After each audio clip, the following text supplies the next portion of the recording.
Partners Forum. I'm Sue Thomas, President of City Club, and I welcome you all. Those of you here at the Governor Hotel and those of you listening on OPB or KBPS radio or watching on Portland Community Media's CityNet 30. Thank you for joining City Club today on Friday, March 5th for this week's Friday Forum. Today we will learn about the proposed Portland Public High School redesign, but first some announcements. In consideration of those sitting close to you and those in our television and radio audiences, I ask that if you've not already done so, that you please silence your cell phone at this time. As always, we offer our appreciation to our Friday Forum corporate sponsors whose generous financial support make these time-honored City Club luncheons possible. So please join me in offering an especially appreciative round of applause to our sponsors for their final week of sponsorship for the winter quarter, Stoll Reeves, The Standard, and the West Coast Bank. Thank you.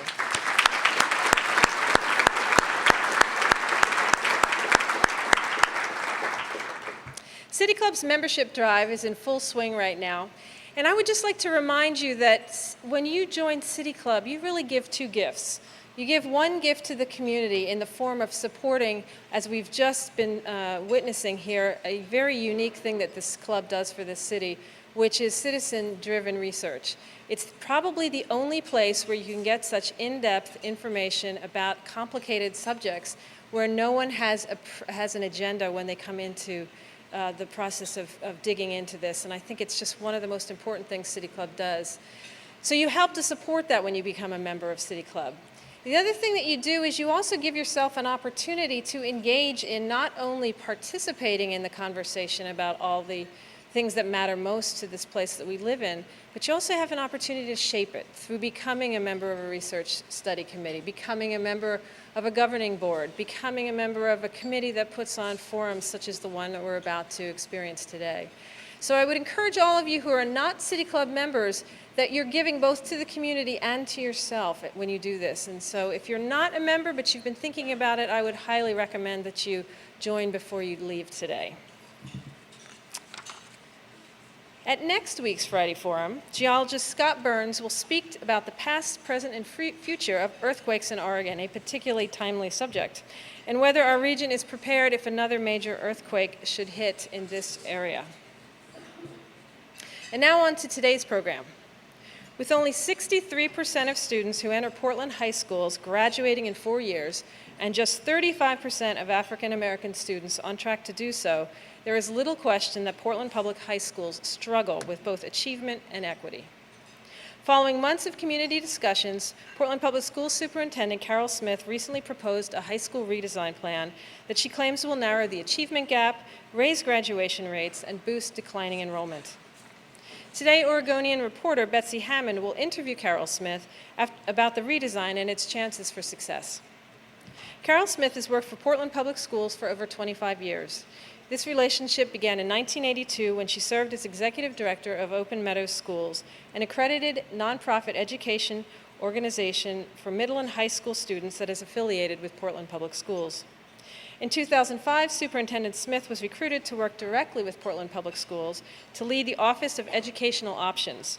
She then assumed interim leadership of the Office of the Student, Family, and School Support. She was promoted to Chief of Staff for Superintendent Vicki Phillips in 2006 and was selected by the Portland School Board to serve as Superintendent of Public Portland Schools in October of 2007. Betsy Hammond covers regional and statewide education and policy and trends for the Oregonian. A graduate of Brown University, she has been a reporter for 20-plus years and has covered education for most of that time. First at the Atlanta Journal-Constitution in Georgia and now here in Oregon. At the Oregonian, in addition to schools, she writes about demographics, tax policy, and the state budget. Betsy specializes in analyzing data, including test scores, election results, and the use of taxpayer money.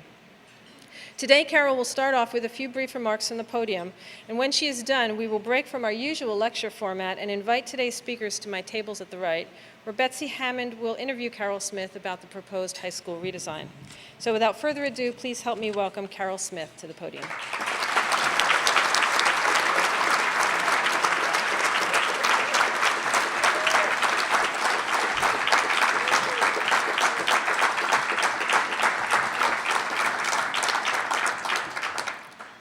So welcome City Club members and those of you in our radio and TV audiences. I want to thank the City Club for inviting me here to be with you today, and also thank Betsy Hammond for being part of the program.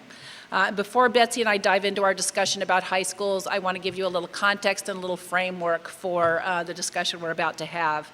When I first stepped into the role of superintendent a little over 2 years ago, there were a number of things that were right in front of my face. One is the outcomes we were getting in high schools had been newly framed by a cohort study of our class of 2004. And what that study said, it was a more radical look at the number of students who graduated after entering the class in 9th grade. Only 54% of our students graduated 4 years later. That was really stark information for us as a school system. Secondly, the district had just reconfigured some of its elementary and middle schools into schools that spanned grades K through 8, and there was churn in the system of going through that transition. And finally, we were functioning consistent with the pattern over the past 15 years in a resource-constrained environment, which continues today and actually has continued to worsen. So just to give a context of what was going on.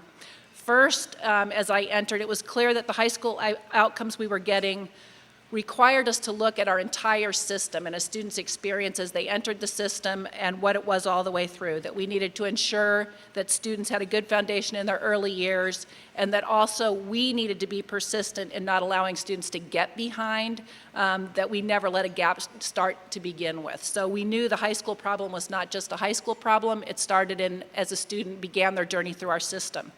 So what we did immediately was create a milestone framework that identified key milestones as a student journeys through our system. And we identified key factors that we believed were predictive of a student being able to be successful at the next level. And what that did for us is it allowed us to focus our supports and interventions for students and be very targeted about where we believe those supports and interventions would make a difference.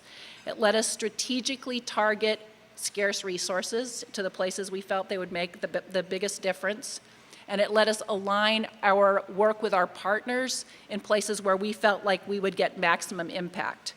It also, and this is really important, gave us measures to hold ourselves accountable to. So we set targets at those key milestones for how we wanted to increase student performance for all students, as well as targets for how we wanted to close the gap. So this is something we were doing system-wide. Secondly, we knew that we needed to focus more intensively on our middle grades, what was happening for 6 through 8 grade students in our system, and what it takes to prepare students to be ready for high school, because we had large numbers of students entering high school not prepared to take on the rigor of high school. So in the last 2 budget cycles, we've targeted resources strategically, placing priority on both strategies that align with the milestones that I just described and making sure that we're strengthening the programs that serve our students in grades 6 through 8 and that we're truly being consistent across the system in how we prepare those students for high school.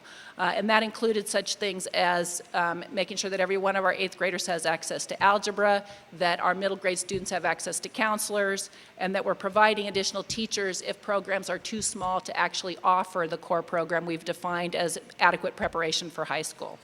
So finally, we knew that we also had to focus intensively on the high schools themselves, which is the topic of our discussion here today.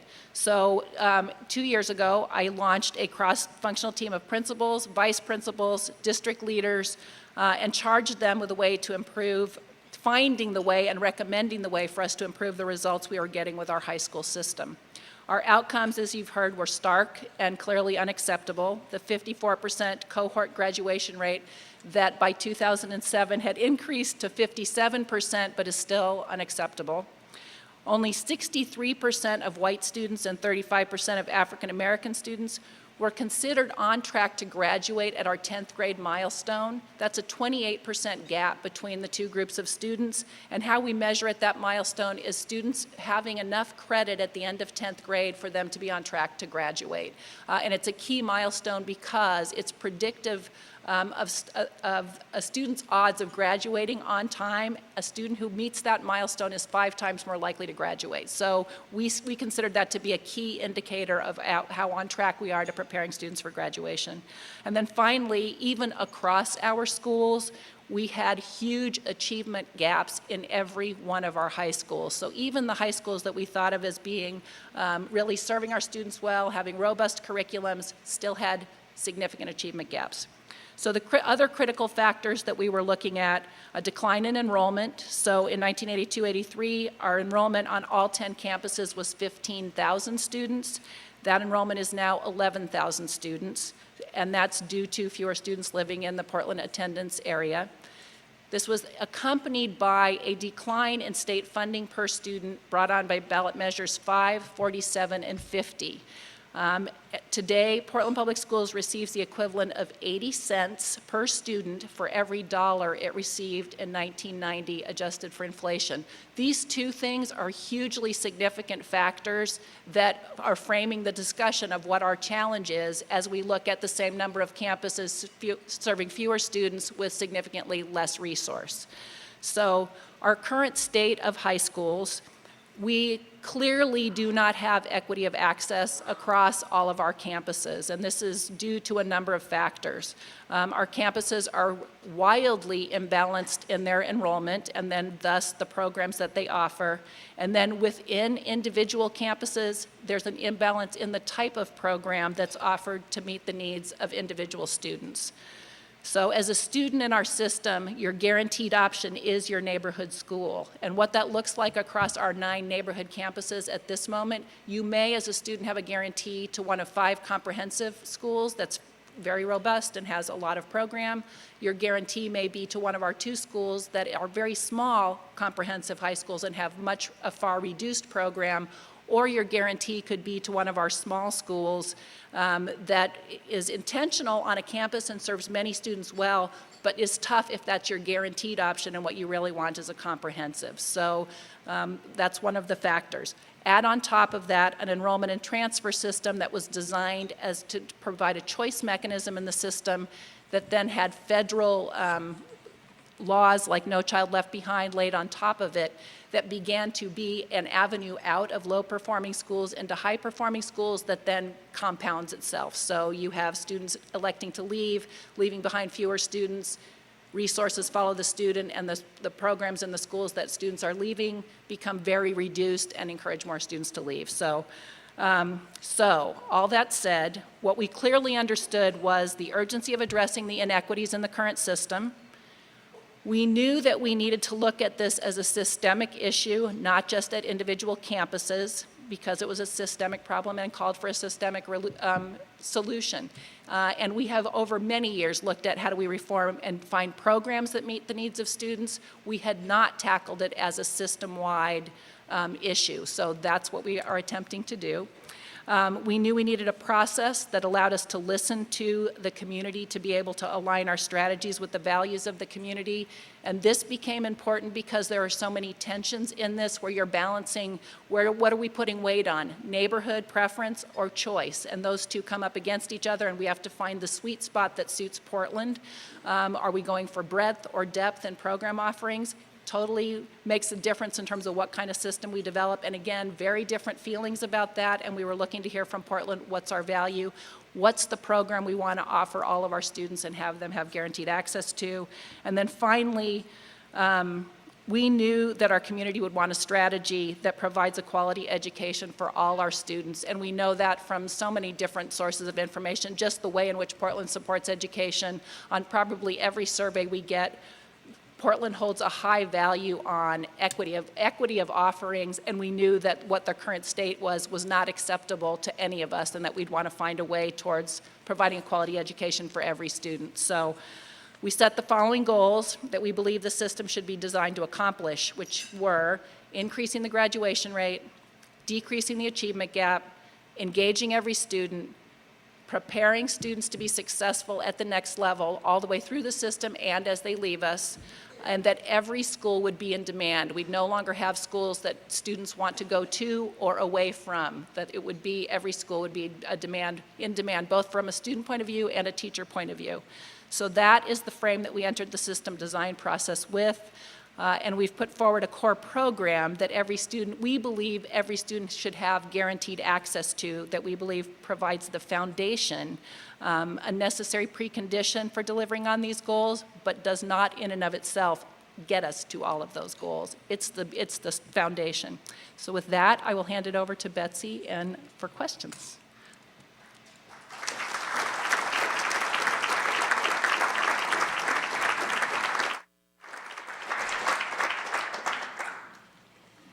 Thank you for providing us with the context and with a sense of what the problems are with the current system.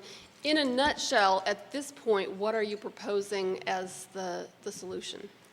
So part of what we've put forward so far is looking at a system that includes as a cornerstone these community comprehensives. And what we did was we set out to define what we believed would be a core program for a community comprehensive, that we then said in order to offer that core program, we need a threshold of about 1,350 students in order to offer it, and that's the thing we believe every student should have guaranteed access to. But in addition to that, we believe students should also all have an equal choice to attend something if they believe they need something other than a community comprehensive to meet their needs. So we're proposing in companion with the community comprehensives a set of focus options similar to what Benson does for us right now, or what some of the small schools do for our system right now. But instead of that being the guaranteed option, it would be a choice. So every student, if you knew a small school was an environment you would thrive in, you could elect to go to it. And then add to that, what we currently have is a very robust set of what we call educational options that include our alternatives and our charters, and a very full array of very targeted programs to meet the needs of individual student populations. And that we feel is actually, it's nationally recognized, and we feel good about the different functions those schools play in our system, so we'd keep that intact. But so in essence, these community comprehensives that you're talking about, schools of 1,350, you'd have them in every neighborhood, but that would require you to close one or more of the existing neighborhood high schools. So I'm thinking at this point, and at this point we have not put forward specific numbers or schools how we would actually utilize existing campuses. How I'm thinking about it and what will happen at the point that the board asks me to bring forward a plan is we will actually name how to optimally use the campuses that we currently have. But yes, in order to actually have the schools of 1,350, we would be offering fewer community comprehensives and then utilizing other campuses to provide the complement to those. And you are also proposing to end the practice of allowing students to transfer from one neighborhood high school to another. Or significantly reduce. Part of what we are looking at is if we in fact are able to create comparable schools in each community or close to home for each of our students, the need to transfer between neighborhood schools is greatly reduced. There would still be some factors that would be need for transfer between those community schools, which would include anything to do with federal law, so No Child Left Behind, or programs such as our immersion programs where you have something that's very specific, that you've been in a feeder pattern, that you can only get, that we would not offer across the system, what we would probably offer in a single setting, that we would still have some limited ability to transfer. And that's one of the pieces that we'll have to spell out in more detail in the plan that actually has not gone forward yet. So, can you briefly describe what the core program would be guaranteed at each of the community comprehensives and explain to us how that's different from the way Portland high schools are now?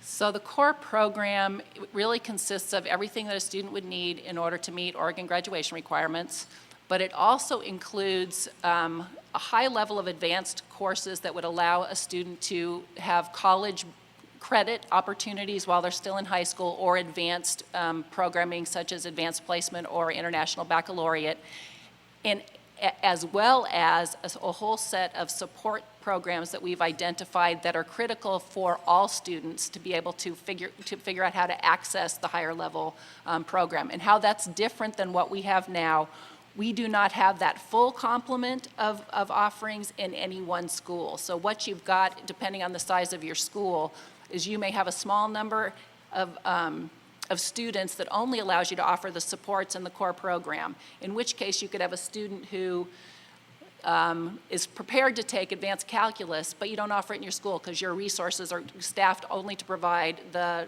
support courses. Or we have other schools, conversely, that have utilized their staffing to just provide the advanced courses, and what they're lacking are the support courses. So you have large numbers of students who aren't able to access the higher level courses because you aren't providing any of the supports.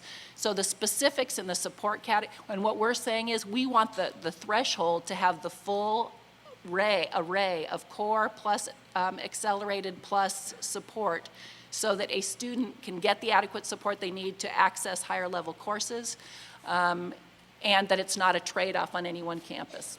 So, and the types of supports we're talking about are, we've got AVID, which is a nationally recognized program that provides support to students to access advanced placement in particular, which becomes a huge, it's nationally proven to be successful in having students who would not be predicted to go to college gain access to higher level courses and access to college. So it's a proven practice.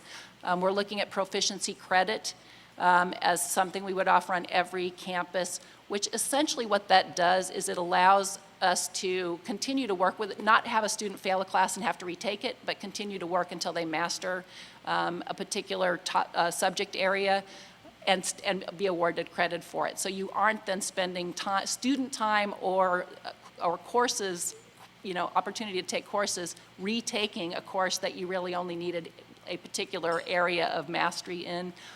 Each school would have an online lab in order to be able to access online courses for credit recovery or for acceleration. We're building into the scheduling the ability to double block courses, so that if you needed a double dose of math, double dose of language arts, you've got the ability to do it. So those are the kinds of things we're building onto every campus that we're saying connect directly to having all of our students be able to excel and increase our graduation rate, not lose kids. The other feature of that is being able to do that work on your home campus, not having to leave to go to do a credit recovery program in the summer or pay tuition to go get something from night school. It's really saying we will figure out how we end up being able to keep you engaged, keep you earning your credit, support you in the classes that you're in on your campus.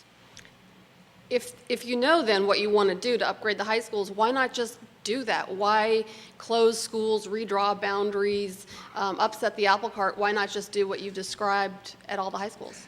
So it becomes a balancing of a variety of things. So the 1350 is the threshold that we need in order to offer the program, but also it's the design, like we could also offer that program at a 1600 or a 2000.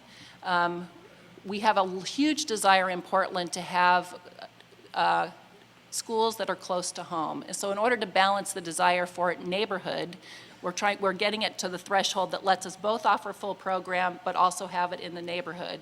If we're also saying we want to meet this outcome within existing resources, then we're saying we can only do that in a limited number of sites. We aren't going to be able to do it on all 9 campuses. If our higher value is we want to do it on all current 9 campuses, we're faced with either saying we need additional resource to offer a full program on all 9 campuses, or we willingly figure out what program we're willing to not offer our students in order to hold the higher value of have it on every campus.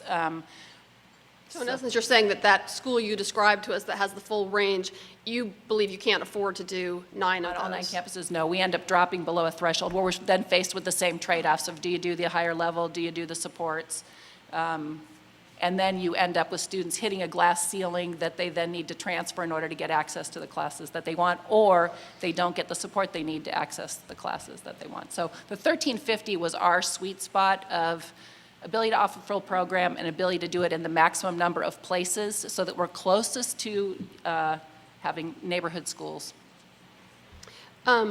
You've said all along that a major reason you even launched thinking about redesigning the whole high school system in Portland is to raise the unacceptably high to raise the unacceptably low graduation rate.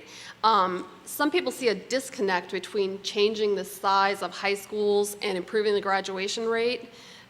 Just for background, in rough numbers, Portland Public Schools is producing about 2,400 graduates in a year. And according to the state, another 1,500 students who should have been in that graduating class have instead drop out along the way, which is just a staggering number. But only about 500 of those students drop out directly from one of your neighborhood high schools or from Benson.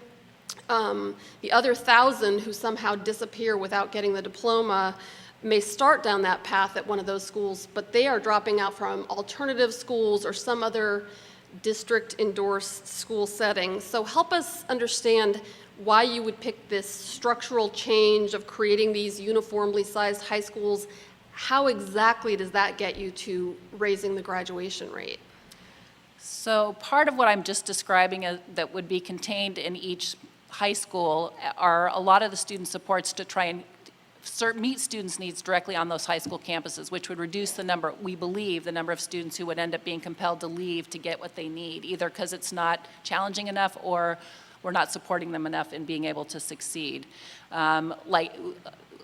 We're planning, what we're proposing is a system that actually looks at roughly the same percentage of kids that choose to go to comprehensive right now, but we're also saying within our system we would want a number of different types of programs so a student could, if you don't believe you're a student who will have your needs met at a community comprehensive, you could also have an option to go to a small school, to go to a career technical school, and we'd have a small number of focus options that could meet different learning styles or desires to go more deeply into a particular area of study. And again, I think that's a small number. I think the focus schools end up being ones that we would be value added for the system, and that they let us do something we're not able to do on each of the comprehensive campuses, such as partnerships with post-secondary education that let us have students earning AA degrees before they leave us. So that's the nature of that zone. The other big one that I'll address is our alternative ed and ed options zone that Betsy's saying we also lose a number of students from. Portland is so unique in our partnership with a lot of community-based organizations who work directly with students who, as a safety net, as their needs are not being met in our system, or as outreach to students who've already left, and our alternatives reach out and pull them back in. So that group of students, we've actually been very successful in keeping engaged in school. They're also a group of students who may take a longer period of time to actually earn the credits and graduate, but because we also have students that we're bringing back into the system who may have been out for a long time, it may look like it's a larger number of students who leave. So when you look at our graduation picture and snapshot across all of our categories of school, it's very different dynamics of what's going on with a school history of an individual student. So it's a little more active in and out of school, perhaps, of what's going on in the alternative education. But we recover huge numbers of students and are able to retain huge numbers of students with those programs. But walking back to the fact that and you can quibble over the fine points, but maybe 40% of a freshman class that enters Portland Public Schools is dropping out, which is a catastrophic outcome for that student. It's urgent, we've got to fix it. Help me understand why then the answer is let's create comprehensive community schools, and the way you've described it, how is that helping more students to graduate at a practical level?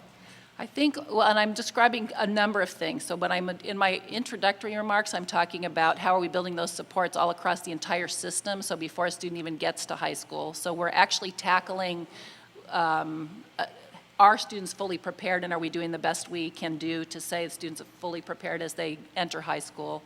The students, as they leave 8th grade, we've identified what we call an academic priority warning that lets us look at a student who has been struggling in the 8th grade, and we have indicators that will tell us, okay, this student needs more attention as they enter 9th grade in order to be successful. So we've developed some programs that are between the 8th to 9th grade that we're specifically honing in on those students being known by name at their school as they enter 9th grade, and very specific strategies to ensure their success at the 9th grade level.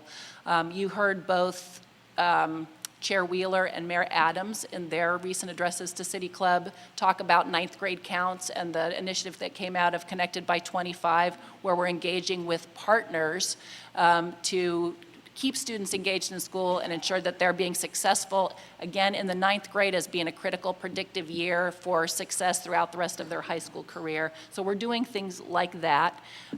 When I'm describing the core program, I believe the things we're building into the core program end up being a vastly different intensive nature of support than what we're able to provide right now, as well as access to advanced coursework, which is just keeps students engaged in school and increases the odds that they'll actually go on to post-secondary. So it's not a simple equation, and I think what we're saying about the core program being the foundation and the structure, but not the whole picture. I mean, it clearly involves how are we building in personalization for our students on these campuses, and how are we making sure that they really access.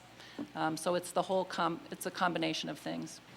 I guess expanding on that notion, I'm going to ask for a little bit more detailed walkthrough of how are these schools actually going to work to deliver more equitable outcomes.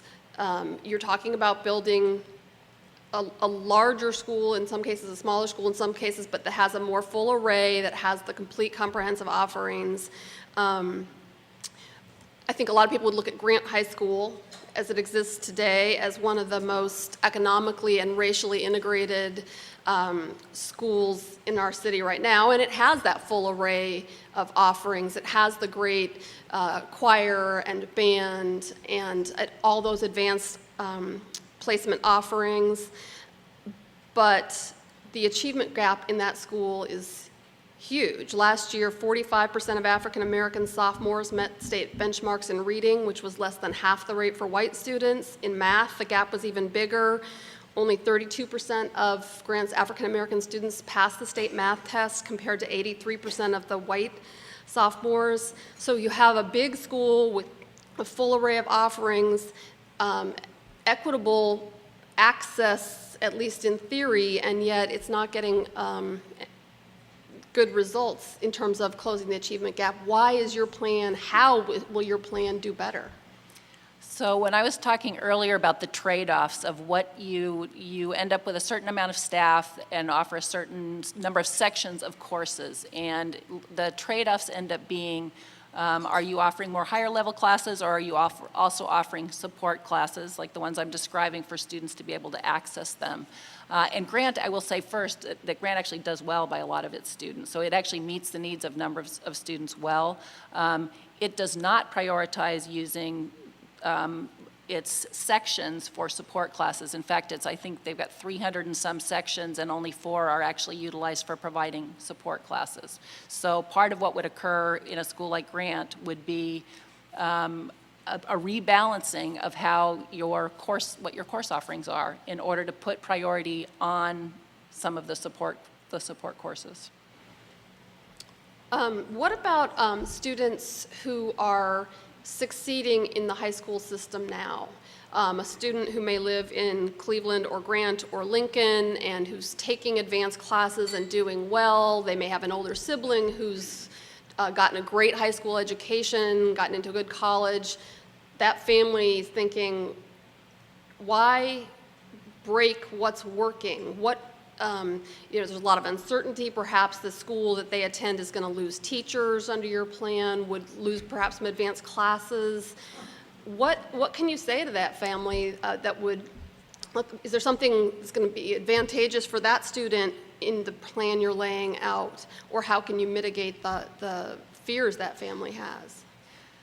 So I would say probably the experience of that student is not going to be much different than what it is right now in terms of what they're able to access and and where they're finding success in our schools. And we do have large numbers of students who have very successful experiences, and it's probably the group of families that we are hearing from the most because their fear of losing that. And truly what it is it's the strength of our system that we're working to build on and say, how do we make this available across the whole, and have students be able to access it across the whole. The kinds of things that an individual student who's finding success in that way right now, some of the additional things that may take advantage of, the proficiency credit that I described earlier may let them be able to earn credit a little differently and prioritize how they spend their course time. There may be an area they want to go deep in that they can accomplish some things by online or proficiency credit that lets them then really target, this is the way that I want to go deep on this particular area. I think there's probably some impact on how much you have students who are in advanced classes, who's retaking classes grouped with students who are like first time through, and you've got the ability to meet the needs of students who are rather than retaking there. So that I think you're able to group students a little more effectively in terms of what they're actually getting. But for the most part, I would say I think that students in that category are not going to experience much difference. They may have like a choice of a few less electives or. I think in a lot of parts of town, I've heard a lot of voices saying that the trust level in PPS to pull off this change, the trust level is pretty low because of the track record of what happened with the conversion of some elementary and middle schools to K-8 schools. A lot of people feel like they were promised a lot, and then the delivery, the follow-through was not at all what was promised. They're very disappointed. Some of them would say, fix that problem first. Just those who say, we don't trust you like we need to go forward with a high school change given what happened with the K-8s. What do you say to that? Well, I'll tell you what, so when I walked into this job, that's part of why I said that at the beginning, is we had just done the conversion to K-8s, and there was a lot of distress, both about the process and how quickly it happened, and people's unpreparedness for it, and then our ability to actually deliver on what we had said would be part of each one of the K-8s. And it's part of why we've prioritized in our budgeting process how do we actually make sure the things that we know need to happen in the K-8s are happening. And it's also part of why the process that we're in right now with high schools looks really different and is really long, and we're out talking to a whole lot of people about a whole lot of things because we're wanting to really hear from people and have been a very transparent process before we actually get to what our proposed plan is, which so it's impacted both of those things. The other piece, though, and I actually brought, because I knew the K-8 one would be a conversation here, we're actually getting good outcomes in our K-8 schools, and I'm going to give you a little bit of this data just because it's felt tumultuous to people. We're getting, and we've got some schools because of, again, critical mass that are able to pull it off more robustly than others, and some that are really struggling because they just don't have the numbers of kids, and we're cushioning them in their ability to staff for programs. We actually budgeted 25 staff last year in order to shore up programs' ability to offer the full program, but I want to give you a little bit of outcome data here.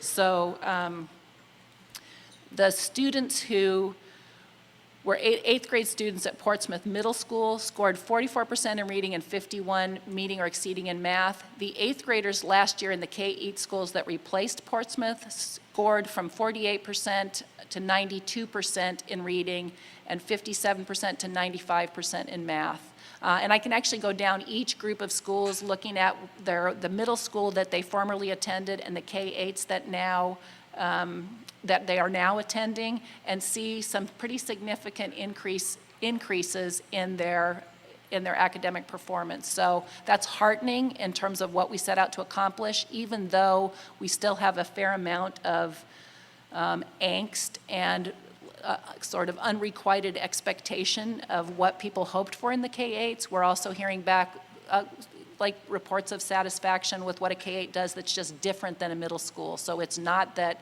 you now have something that's not a middle school that doesn't have the same array of offerings, and that's probably the biggest just tension point that we hear is my K-8 doesn't have the same amount of elective offerings that I would get at a middle school. So, but achievement outcomes, we're getting some good gains. The other thing about the doing high school now is it can't wait. I mean, we've got, like, our students need us to address it, and they need us to address it now.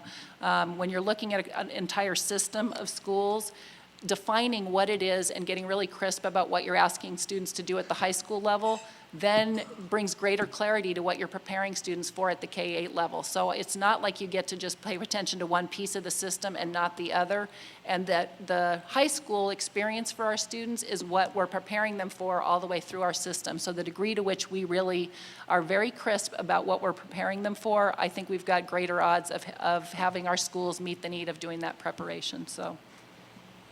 Thank you, Betsy, for those excellent questions. We're going to open it up now to our members for more questions. The first one will be from our City Club host. Sharon Van Sickle Robbins operates a cut flower business with 20,000 peony plants on Sovie Island. She's been a City Club member since 1996 and last year served as the club's secretary. Sharon chaired the business environment study and currently acts as the club's president-elect, so she will be up here next year. Sharon? So thank you very much. I wanted to say that I think Portland Public Schools are great. I went to Beach Grade School and Jefferson High School myself. You've talked a lot about the comprehensive core curriculum that would take place in the high schools. A couple of years ago, we had the State of the City with Mayor Potter over at Jefferson High School, and I was really inspired by a lot of what I heard from students there, and I was frankly shocked by the physical condition of the building and the grounds. And I'm just wondering what your thoughts are of how you're going to address not just the curriculum that takes place inside the buildings, but what kind of building and grounds the kids are having for their learning experiences. Thank you for that question.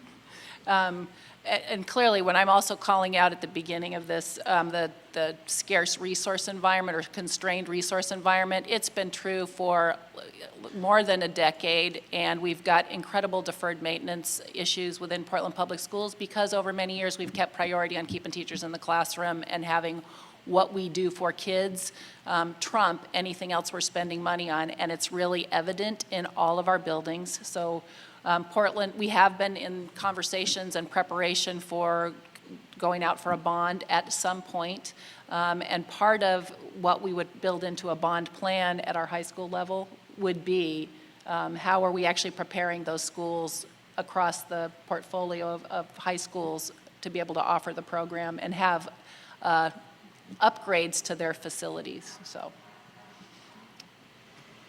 We will now take questions from the floor. Asking questions is a privilege of City Club membership. When you ask your question, please identify yourself as a member and ask it in 30 seconds or less. John Branham, City Club member.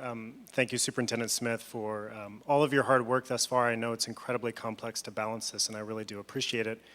I guess my question is one of excellence. I actually heard the words quality and equity throughout today's conversation. I didn't hear the word excellence once.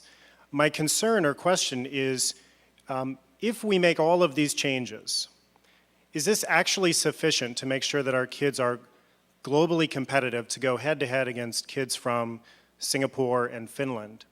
Or rather, have we not yet introduced excellence into the conversation thus far? We're absolutely talking about excellence, and we're talking, actually I believe Portland has some exceptional pockets of excellence in terms of what we offer our kids. And when we're looking at lessons learned from our own best practices, it's part of what we're trying to build then consistently across the system and have those excellent opportunities available to all of our students. And we do. We have an outstanding public education system. We have more than 80% of our high school families choose Portland Public Schools over another option, and that's a little less than what we have of our overall more than 84% of our families in Portland who could choose Portland Public Schools do. At the high school level, it drops just a bit. But that's outstanding for a public school system, and I believe we have many families who feel like they get an outstanding education in the system. So we're absolutely talking excellence. We're talking excellence for all students. Matteo Luccio, City Club member. You mentioned recovering students, I think you said, bringing them back into the system. I wasn't clear whether you were talking about high school dropouts. So my question is, what are Portland Public Schools doing, and what do you think they should be doing to track high school dropouts, entice them back, and give them a second chance, or perhaps to put it the other way around, to convince them to give the system a second chance? It's a great question, and I will say that, again, this is one where Portland is nationally recognized for the work we do in reaching out to offer additional opportunities to students who are either at risk of dropping out or who have left our system. And we have an array of relationships with community-based organizations who may reach out to very targeted and specific populations of students and have the ability to provide wraparound services for them in the context of that nonprofit. So students who are homeless are able to go to a program with New Avenues for Youth that both provides their school experience but also the wraparound services that address their homelessness. And we have a huge array of programs of that nature. The other thing we've done recently within Portland Public Schools is create a transition classroom that allows students to re-enter and rejoin Portland Public Schools at any moment in time. It doesn't have to be at the beginning of a semester or like at a formalized moment that meets our schedule, but meets the moment a student is ready to come and re-enter and join us. So, and I think we're looking at other ways that we can continue to work with our partners, and that's part of the Connected by 25 and Ninth Grade Counts initiative, is all about how we have city, county, nonprofit partners, and school districts work together to make sure our kids stay connected to us. So thank you for that question. Doug Marker, City Club member and parent of a Grant Cluster student. From the perspective of the corollary issues, not just curriculum and what's going on inside the classroom, but from the neighborhoods and transportation and land use impacts, do you agree that the Portland City Council should be fully and visibly engaged in this discussion? And if so, how have you engaged them to date? So we are engaging with them, and actually in Portland in particular, and this is a really, I think, unique feature of Portland at this point, is the importance of schools as the center of neighborhood and center of community. There's been a lot of discussion in the Portland plan about 20-minute neighborhoods. When we were out doing our community conversations, what we heard loud and clear from a lot of people as the thing they wanted to drive this system, it was neighborhood as the higher value over choice. So like this is some of where what we heard in the community actually shaped what the system looks like. The mayor and other council members and actually the county chair and commissioners have all been engaged at some point in this conversation with us and have been really great partners. And I think as we hit the next stage of this process, we'll continue to be engaged with them. And I know they're listening to a lot of they're being called upon and listening to a lot of folks who are like considering how is this going to impact me. So they're also partners in feeding us the feedback they're getting from the community. Martha Brooks, City Club member. Two questions, both about redefining the problem. The first is, I read an op-ed piece in the Wall Street Journal, I think last week, and it suggested that we just eliminate the senior year. The thinking was that so many kids don't make it to the senior year, and those that do often spend 90% of the time planning for the prom or drinking, fooling around. So have you considered that? I thought it was really quite a brilliant idea. And my second question is, I grew up in the New York City public school system, where high schools were not so much based on geography, but about creating relevance. So I went to a high school that specialized in science. Other kids went to schools that specialized in cooking or engineering or performing arts. And I think it was, for me, it was a brilliant kind of high school education. And I'm wondering if you've thought about that, too, as a way of creating more relevance, again, for the students. Yes, and I will say early in this process, we looked at what was going on in other cities, New York being one of them, and the early conversations we had with the community were part of the tensions I was describing in terms of neighborhood and choice. So and we looked at models that had what are the key features that we want to drive our system, and one of the models we put forward was a full choice option that was much more driven by entrepreneurial and student desire to learn X, Y, and Z. We had really strong and clear feedback in those sessions that what people really valued highly was, I want the full meal deal and I want it close to home.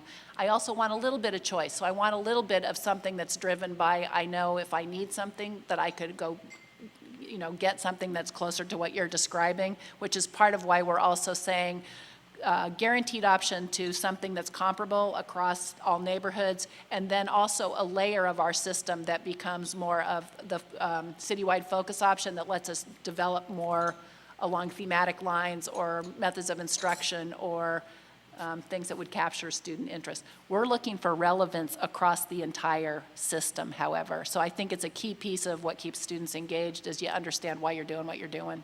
So we're looking for that as the mode of teacher engagement with students across the whole. Mike Little, City Club member. My comment and question deals with the black-white achievement gap. The elephant in the room, which you didn't mention and which most commenters on education don't mention, is the home environment, which has been shown to play a critical role in this black-white achievement gap, not just the black-white achievement gap, but the achievement gap between children raised in poverty and those from middle-class homes. And I find this particularly frustrating in view of the fact that there's a very successful model program called the Harlem Children's Zone that Jeffrey Canada has pioneered, which has been successful in raising a large number of such students to equivalence or even better performance than their white counterparts. And I wonder if you're familiar with that, and if so, if there's anything that the Portland School Board could do to catalyze this kind of thing happening in Portland. So yes, I'm familiar with it, and I'll just call out a couple of things. And yeah, thank you for bringing that up as an issue.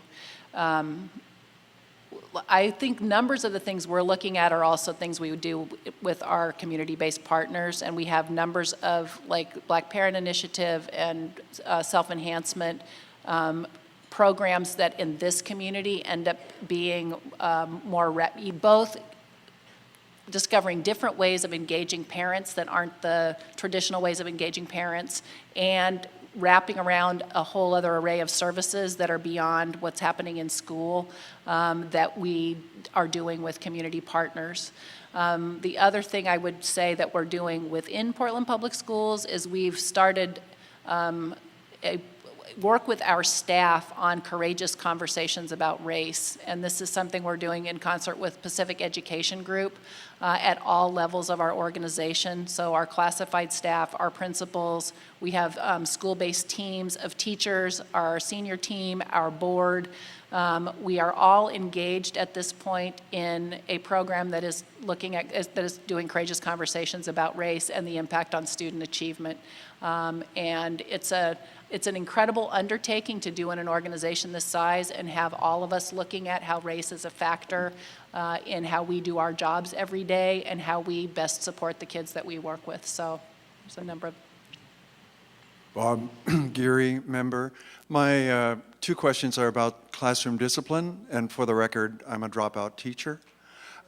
What's the strategy in your district for classroom discipline, and what percentage of the kids have been suspended? So our disproportionate discipline has been an issue for us for many years, and one that the community has worked to engage us on. Over the past year, we actually passed a new discipline policy. We've got a mechanism for looking at our discipline data by race and and across schools and by incidents that's letting us do deeper analysis of our data. We've done some revised and intensive professional development about positive behavioral supports as ways of supporting students that are beyond disciplinary intervention and trying to expand teacher and school-based staff capacity to have a variety of responses. So I think we're working on that one on multiple fronts and recognize that to be a barrier for numbers of students in terms of their ability to be successful in school. So it's absolutely a part of our picture in terms of what we're paying attention to. Percentage of dropouts for suspension? And I can't give you data off the top of my head on this one, but I can provide it for you if you wanted it. So like you could email me and I would send you our little data pack. Peter Livingston, City Club member. As I understand your proposal, you're going to try to create equivalent schools in different districts, offering essentially a full array of options to the students.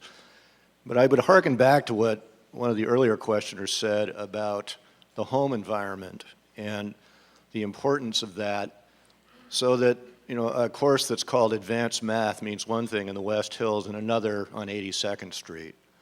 And my question is, doesn't your proposal have the potential simply to reinforce existing neighborhood demographics so that people who are stuck in poverty go to a school where everyone else is stuck in poverty as well, and there's less inspiration available from students who are from more advantaged families that can share their experiences and so forth? Interestingly, if you actually take what our natural neighborhood catchment areas look like demographically, they're more diverse than what our schools are now, largely because of the impact of our enrollment and transfer system. So because the students who choose to leave are students who are generally from higher income families and higher achieving.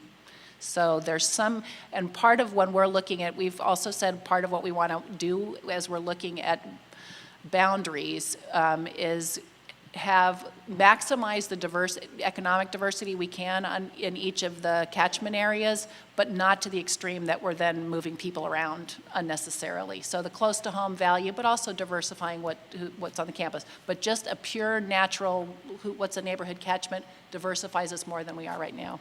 So. Carole Smith, Witherell, City Club member.